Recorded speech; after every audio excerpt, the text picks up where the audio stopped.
Hi guys, this is Akmal Khan and welcome to our new video. आज की इस video में हम पढ़ने वाले हैं आपका पेपर, जो कि पेपर है किसका, human values and environment studies, जो कि आपको पढ़ना होता है बीए, बीएससी एंड आपका बीकॉम के थर्ड सेमेस्टर में।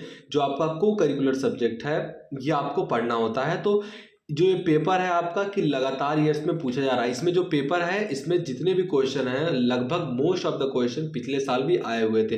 तो इसमें बहुत सारे क्वेश्चंस मिल जाएंगे आपको जो कि लगातार ईयर्स में रिपीट होते हैं। तो ये बहुत इंपॉर्टेंट पेपर आपके लिए होने वाला है। आइए शुरू करते हैं। जो आपका समय है ये 2 घंटे है एंड मार्क जो है आपका 100 नंबर का है एंड टोटल आपके 100 क्वेश्चन भी पूछे जाएंगे। पेपर देखते हैं। पेपर आपका हिंदी और इंग्लिश दोनों में आता है, तो हम दोनों देखते चलेंगे थोड़ा बहुत। आइए शुरू करते हैं। पहला क्वेश्चन आपका कह रहा है food safety and standards authority of India FSSAI was establish in, कौन से साल में जो भारतीय खाद्य संरक्षण एवं जो प्राधिकरण है ये इसकी स्थापना हुई। तो आपके पास ऑप्शन है 2004, 2006, 2008 या फिर 2010। तो इसमें आपका करेक्ट आंसर क्या हो जाएगा, ऑप्शन सी 2008 में जो है FSSAI की स्थापना हुई थी। आगे बढ़ते हैं। ध्यान में रखना ये आपका food safety and standards authority से रिलेटेड है, तो ये ध्यान में रखना। दूसरा क्वेश्चन कह रहा है आपका कि एक मार्क जो है ये इंडिया में कब इशू किया गया है। एक mark is issued in India by, किसके द्वारा जो है इशू किया गया। तो ऑप्शन है आपके पास FSSAI जो आपका आपने पढ़ा फूड जो सेफ्टी से है, तो ये बिल्कुल नहीं होगा आपका, ये भी आपका नहीं है। किससे रिलेटेड ये है एक मार्क, तो directorate of marketing and inspection, तो ये आपका DMI से रिलेटेड है। हिंदी में कहा जाए तो आपका विपणन एवं निरीक्षण निर्देशालय से DMI से रिलेटेड है। तो आपका करेक्ट आंसर क्या हो जाएगा, एक मार्क जो है इससे रिलेटेड है, किससे, DMI से। आगे बढ़ते हैं। तीसरा क्वेश्चन आपका कह रहा है what are the issue related to the cyber security in India. जो आपका साइबर सिक्योरिटी होता है इससे जुड़े मुद्दे कौन से हैं। मतलब साइबर सिक्योरिटी का नाम आपने सुना होगा, तो ये इंटरनेट वगैरह पर होता है, जैसे लोगों को बुलिंग करना होता है, ट्रोल करना होता है, उनके खिलाफ एजेंडा बैठाना होता है। तो ऐसे चीज़ों को जो है साइबर बुलिंग के अंतर्गत लिया गया है। अब इसके लिए भी सरकार काम कर रही है कि किसी को ऐसे बुलिंग ना किया जाए, ट्रोल ना किया जाए। तो यहाँ आपके पास ऑप्शंस हैं, इसको मतलब कौन कौन से चीज़ को साइबर बुलिंग के अंतर्गत रखा जाता है। तो ट्रोलिंग को, बुलिंग को, आपका फिशिंग को नहीं रखा जाता है, तो ये आपका बिल्कुल नहीं रहेगा। इसलिए यहाँ ध्यान से लगाना है आपको।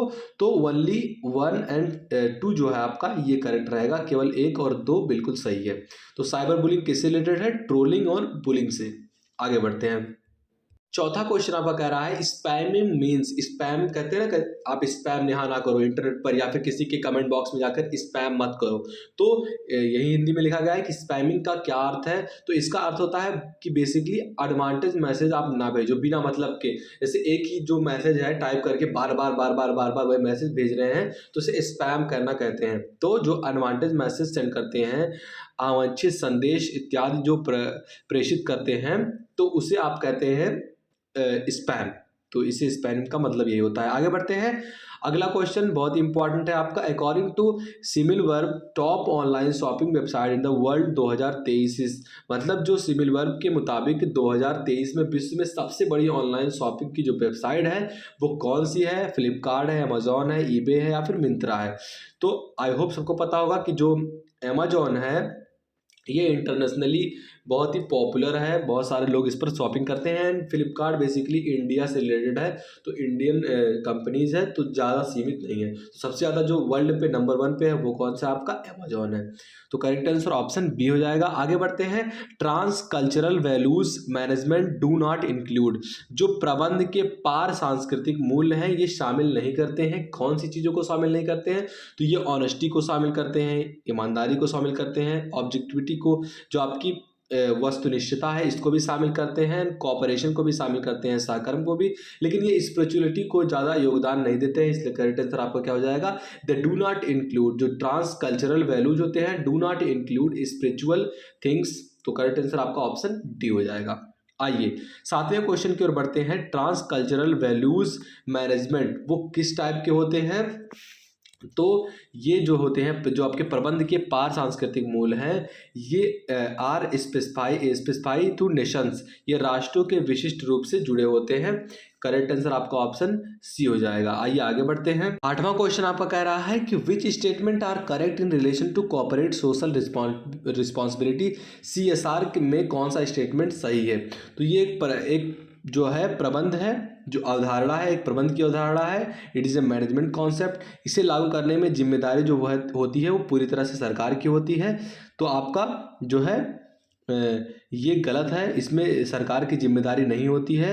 एंड थर्ड जो आपका है, कह रहा है या किसी कंपनी द्वारा समाज और पर्यावरण के बेहतरी के लिए योगदान से संबंधित। तो बिल्कुल सही है आपका पहला और तीसरा सही है। It is related to companies contributes the well being के लिए, अच्छे के लिए जो है, बेहतरी के लिए ये काम करता है सोसाइटी एंड एनवायरनमेंट के। तो आपका इसमें से कौन सा हो जाएगा, पहला और तीसरा करेक्ट है, यानी कि आपका ऑप्शन बी करेक्ट हो जाएगा, ओनली फर्स्ट एंड थर्ड। आगे बढ़ते हैं। 9वां क्वेश्चन आपका कह रहा है कि कंसीडर द फॉलोइंग स्टेटमेंट। आपको जो है जो आपके सामने दो विचार दिए गए हैं, इन पर आपको अपना स्टेटमेंट रखना है। कह रहा है कि जो मूल है, ये मानव के मूल जीवन के प्रत्येक क्षेत्र के में महत्वपूर्ण है, या फिर core human values are important in every aspect of life. तो ये बिल्कुल सही है कि जो आपका मूल जो जीवन का वैल्यू होता है, जीवन के हर एक पहलू में, हर एक जो है पहलू पे ये इम्पॉर्टेंट होता है, इम्पॉर्टेंट एस्पेक्ट ऑफ लाइफ है।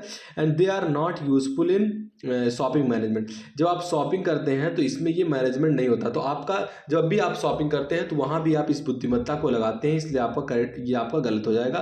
पहला बिल्कुल सही है, तो आपका जो केवल एक हो उसको सही लगा दीजिएगा, ऑप्शन ए करेक्ट हो जाएगा। आगे बढ़ते हैं।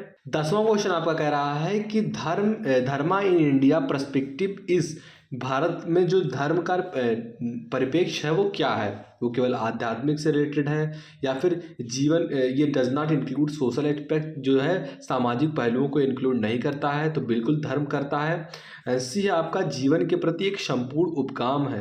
तो बिल्कुल ये आपका ऑप्शन सी करेक्ट हो जाएगा, जीवन के प्रति एक संपूर्ण उपगाम है।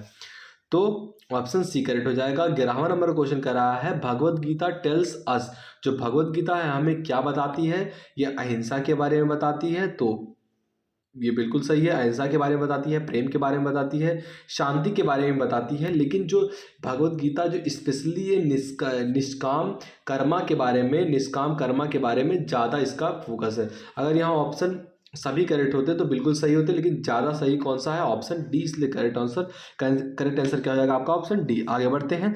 First environmental law in independent India was indicates in, जो आज़ाद भारत का पहला पर्यावरणीय कानून है, ये कब निर्मित किया गया था, 1948 में, 1950 में, 1952 में, 1951 में।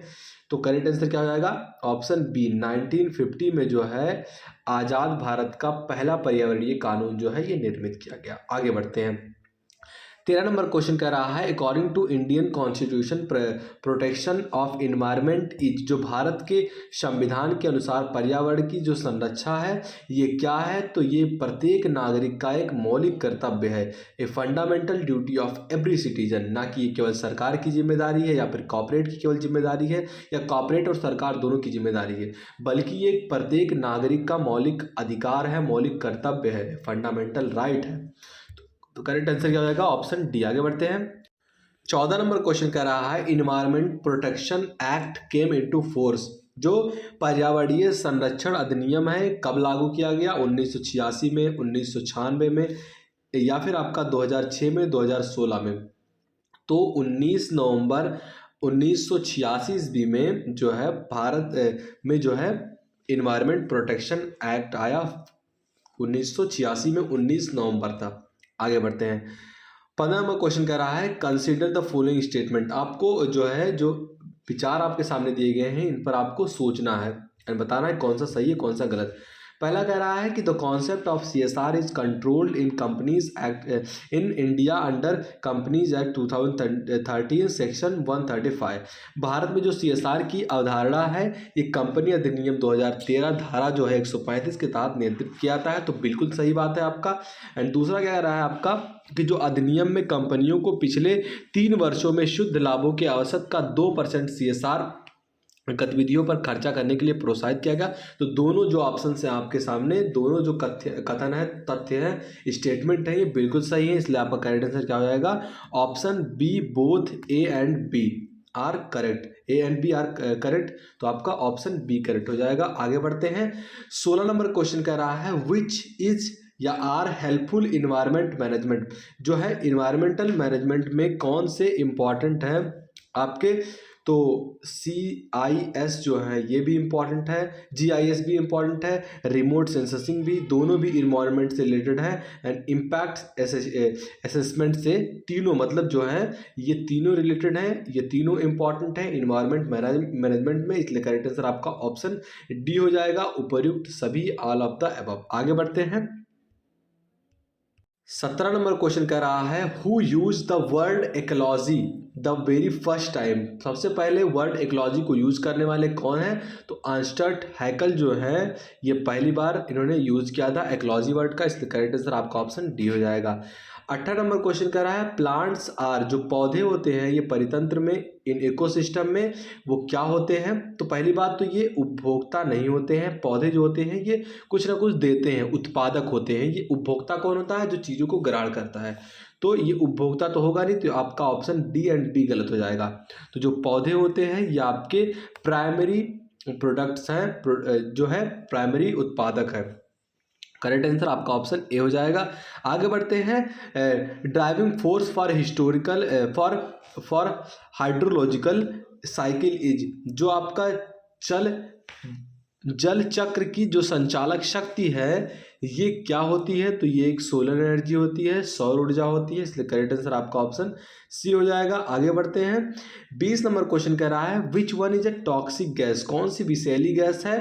तो ओजोन है, या फिर आपका ऑक्सीजन है, हाइड्रोजन है, आर्गन है। तो आई होप सबको पता होगा जो ओजोन गैस होता है ये सबसे विषैली गैस है इन चारों में से। इसलिए करेक्ट आंसर आपका ऑप्शन ए हो जाएगा। आगे बढ़ते हैं।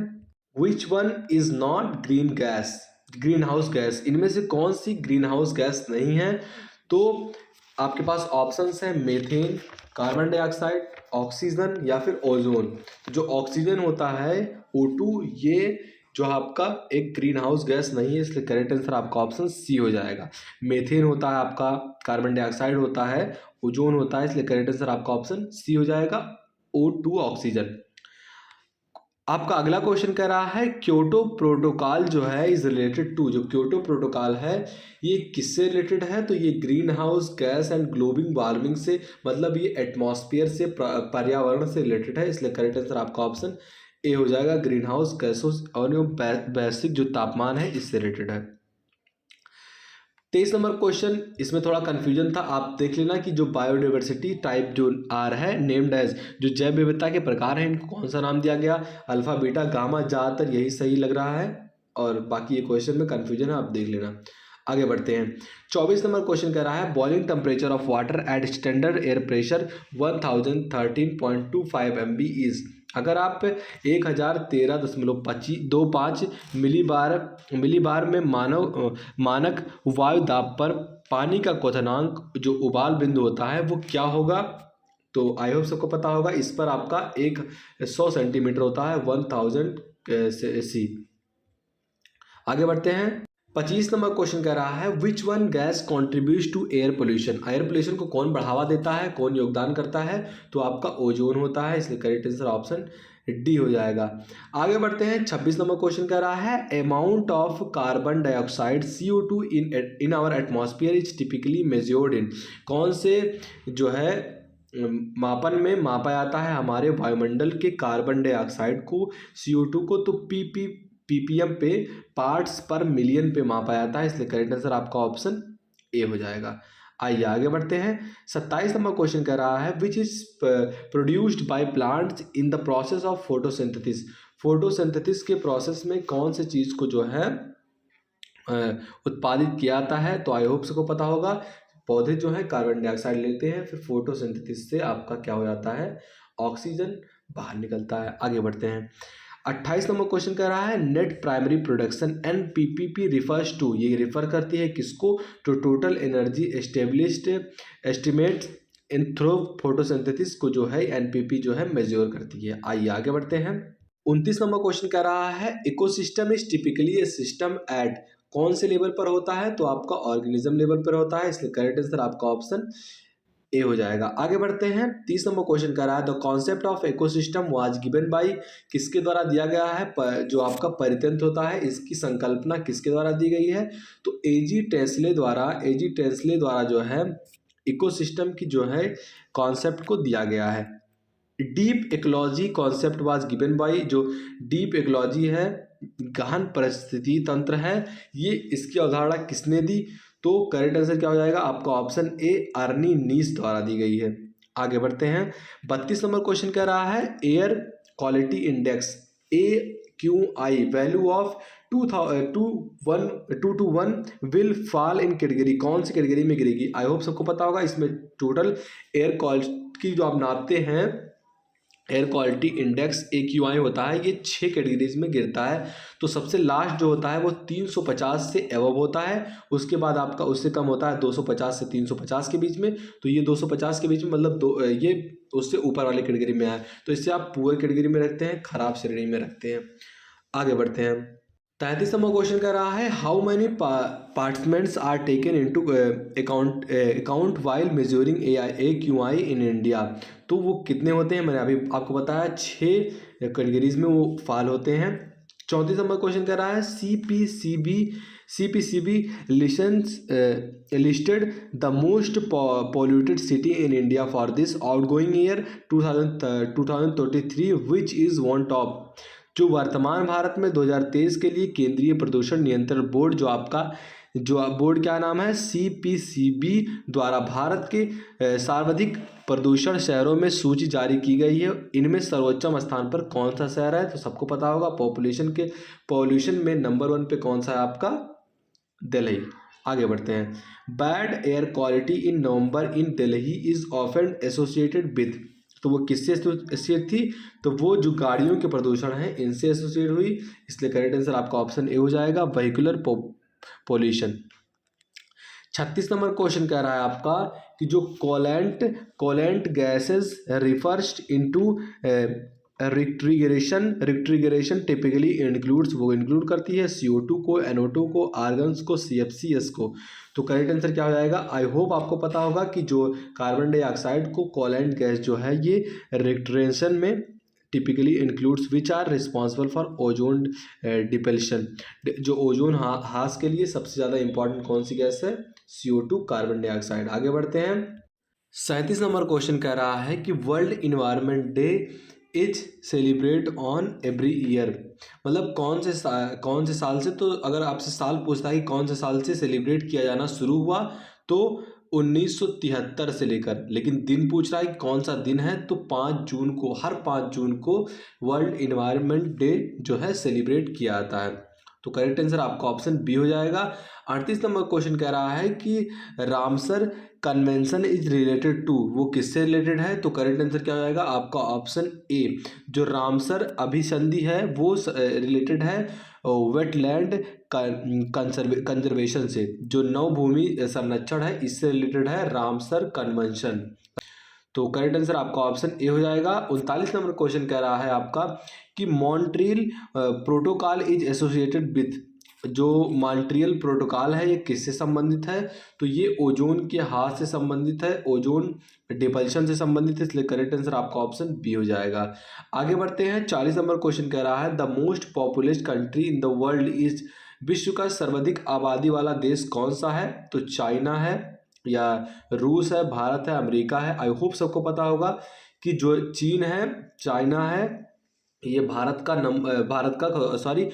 का नंबर 1 पॉपुलेटेड कंट्री है, एंड सेकेंड नंबर पे जो है वो भारत आता है, 1 करोड़ से पीछे है। 143 करोड़ चाइना का है, 142 करोड़ इंडिया का है, तो हम ज़्यादा पीछे नहीं हैं। लेकिन अगर फिलहाल के लिए पूछा जाए तो करेक्ट आंसर आपका ऑप्शन ए होगा, सबसे ज़्यादा चाइना में। आगे बढ़ते हैं। 41 नंबर क्वेश्चन कह रहा है as of July 2023 how many Ramsar sites are declared in India, कितने साइट्स को डिक्लेयर किया गया जुलाई 2023 तक, भारत में कुल कितने रामसर स्थल घोषित किए गए, तो ऑप्शन है आपके पास 25, 50, 75, 95। तो करेक्ट आंसर क्या हो जाएगा ऑप्शन सी 75 जो है Ramsar sites are declared in India. आगे बढ़ते हैं, अगला क्वेश्चन कह रहा है ecosystem is divided into two components, biotic and, और हिंदी में कहा जाए जो परितंत्र है इन दो घटकों में संगठकों में विभाजित किया गया है, जैविक और पढ़ने से आ रहा है आपका अजैविक एबायोटिक। तो करेक्ट आंसर क्या हो जाएगा आपका ऑप्शन सी। परितंत्र जो है इनमें दो संगठन में विभाजित किया गया है, सबसे पहला है जैविक, दूसरा है अजैविक, इसलिए करेक्ट आंसर आप ऑप्शन सी हो जाएगा।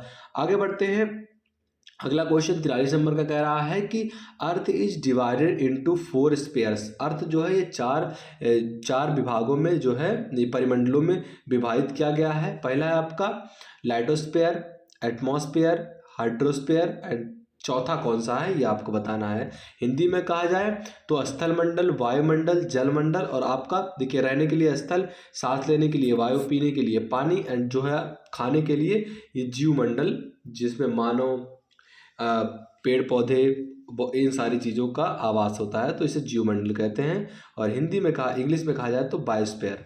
तो करेक्ट आंसर आपका ऑप्शन सी हो जाएगा। 44 नंबर क्वेश्चन कह रहा है transfer of water from atmosphere to lithosphere, hydrosphere और बायोस्फीयर इज कलेक्टिवली कॉल्ड। तो इसे आप क्या कहते हैं, जो कि वायुमंडल से होने वाला जल का स्थानांतरण है, जो स्थलमंडल, जनमंडल अथवा जीवमंडल का होता है, समूह रूप में कहते हैं, उसे क्या कहते हैं। तो करेक्ट आंसर क्या हो जाएगा आपका ऑप्शन डी, वाष्पोत्सर्जन। इंग्लिश में कहा जाए तो इवोपो ट्रांसपिरेशन। करेक्ट आंसर आपका ऑप्शन डी हो जाएगा, वाष्पोत्सर्जन। आगे बढ़ते हैं, 45 नंबर क्वेश्चन कह रहा है bio product of photosynthesis is. तो जो प्रकाश संश्लेषण है इसका उप उत्पाद क्या है। तो ऑप्शन है आपके पास water, NO2, CO2, toxic chemicals. तो इसमें से ज़्यादा प्रोबेबिलिटी है आपका वाटर का सही होने का, लेकिन वैसे आपका ऑक्सीजन जो है ये बायो प्रोडक्ट निकलता है, लेकिन यहाँ ऑप्शन आपके सामने नहीं है, लेकिन आप वाटर की ओर भी जा सकते हैं। तो करेक्ट आंसर आपका ऑप्शन ए हो जाएगा। आगे बढ़ते हैं, आपका अगला क्वेश्चन कह रहा है herbivorous animals are considered to be at. जो शाकाहारी जानवर होते हैं इनको पोषण के कौन से स्तर पर रखा गया है। तो इन्हें पोषण के दूसरे स्तर पर रखा गया है। और पहले स्तर पर कौन से होते हैं, जो कि स्वयं अपना भोजन बनाते हैं, जैसे पेड़ पौधे हो गए, कुछ बैक्टीरिया हो गए, ये खुद से अपना भोजन बनाते हैं, इन्हें कहते हैं आप पोषण नंबर 1 पे रखते हैं। पोषण नंबर 2 पे वो आते हैं जैसे शाकाहारी जो होते हैं, जो पोषण जो पहले प्राथमिक उत्पादक होते हैं, इन पर निर्भर होते हैं। एंड थर्ड पे आपके आते हैं मांसाहारी, एंड फोर्थ पे आते हैं आपके जो मृत जीवों को खाते हैं। आगे बढ़ते हैं, 47 नंबर क्वेश्चन कह रहा है those organisms which feed on dead animals are called. अगला क्वेश्चन आपका आ गया कि जो मृत जानवर हैं इनको खाकर पोषण ग्रहण करने वाले जीवधारियों को कहते हैं, तो वो मृत जीवी कहलाते हैं। करेक्ट आंसर आपका ऑप्शन सी हो जाएगा। आगे बढ़ते हैं, 48 नंबर क्वेश्चन कह रहा है which one is not a biopic component of an ecosystem. कि इनमें से कौन सा है जो कि परितंत्र का जैविक घटक नहीं है। तो इनमें से मॉस जो होता है आपका मांस, ये घटक नहीं है, बाकी बैक्टीरिया, कवक, जल, ये सारी चीज़ें जैविक घटक में आती हैं। इसलिए करेक्ट आंसर, जैविक घटक क्या होता है, बेसिकली वो सर्कल जिससे जो है भोजन प्राप्त होता है, जैसे आपका पेड़ पौधे जो हो गया, फिर उसके बाद पेड़ पौधों को शाकाहारी खाते हैं, फिर शाकाहारी जो होते हैं कुछ जैसे मांस हो गया, तो उन्हें मनुष्य खाते हैं, फिर मरे हुए जानवरों का जो बैक्टीरिया या फिर कुछ जानवर जो रहते हैं मरे हुए जानवरों को खाते हैं, फिर वो धीरे धीरे ये सर्कल चलता रहता है, इसे कहते हैं जैविक तंत्र। अब इस जैविक तंत्र का घटक मांस नहीं है आपका, इसलिए करेक्ट आंसर आपका ऑप्शन सी हो जाएगा। आगे बढ़ते हैं, 49 नंबर क्वेश्चन कह रहा है more complex foods web products वो कौन से होते हैं जो अधिक जटिल खाद्य जाल बनाते हैं। वो मोर स्टेबल इकोसिस्टम होते हैं, लेस स्टेबल फॉर इकोसिस्टम होते हैं, या फिर आपका फ्राइगल इकोसिस्टम होते हैं, भंगुर होते हैं, या फिर दे डोंट अफेक्ट इकोसिस्टम। तो करेक्ट आंसर आपका ऑप्शन डी हो जाएगा। जो अधिक कॉम्प्लेक्स जो होते हैं वेब प्रोडक्ट वो पारिस्थितिकी तंत्र को प्रभावित नहीं करते हैं, परितंत्र को प्रभावित नहीं करते हैं। तो करेक्ट आंसर आपका ऑप्शन डी हो जाएगा। आज का लास्ट क्वेश्चन आपका है, कह रहा है कि food chain is defined by. जो आहार श्रृंखला है ये डिफाइंड होता है, तो मैंने बताया ये रॉक सर्कल जो है आपका शैल चक्र जो ये चलता रहता है, जिसमें पेड़ पौधों से लेकर फिर पेड़ पौधे तक बनते हैं। तो इस परितंत्र को क्या कहते हैं आप? शैल चक्र। तो आज के लिए 50 क्वेश्चन, अगली वीडियो में हम बाकी के बचे हुए 50 क्वेश्चन कवर करेंगे। आशा करते हैं आपको वीडियो पसंद आया होगा। वीडियो पसंद आए तो लाइक करना, चैनल पर नए चैनल को सब्सक्राइब करो। मिलते हैं आपसे अगली वीडियो में, तब तक के लिए जय हिंद, जय भारत।